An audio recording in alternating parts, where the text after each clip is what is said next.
नमस्कार मैत्रिणींनो, आज चाललोय ते म्हणजे मस्जिद बंदरला. सगळीकडे जालांची दुकानं बघून मी सुरुवातीला हँग झालो आणि एका शॉपमध्ये घुसलो. काकाने सुरुवातीला आम्हाला दनादन शिवड्यांची जालं दाखवली. त्यांना बोललो मला शिवडा नको, चिवणी पाहिजे. बाहेर चिंभोऱ्यांचं ट्रॅप घ्यायचा मनात विचार आला आणि बघतोय तर एक बाबा मस्तपैकी बीसी बनवत होता, फक्त 400 रुपयामध्ये.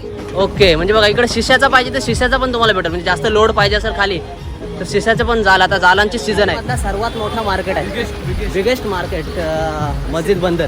एवढा ज्ञान पाजलून मी पुढे गेलो. बघते तर एका दुकानात एक मुलगा 150ला हिला विकत होता. त्याला बोललो ये 90ला मी हा हिला बनवून देतो. हे ऐकून प्रसाद नेहा कक्कर सारखा हसला. कुठून आलात आपण? रत्नागिरी, म्हणजे आमचंच आहे. आणि हा भाऊ संगमेश्वरनं आला होता. लगेच त्याने मोबाईल काढला आणि आपला चॅनल सबस्क्राईब करून घेतला. तुम्ही चॅनल सबस्क्राईब नसेल करत तर ही व्हिडिओ लाईक करा आणि चॅनल नक्की सबस्क्राईब करा. आता मी जाल घेऊन घरी चाललो आहे.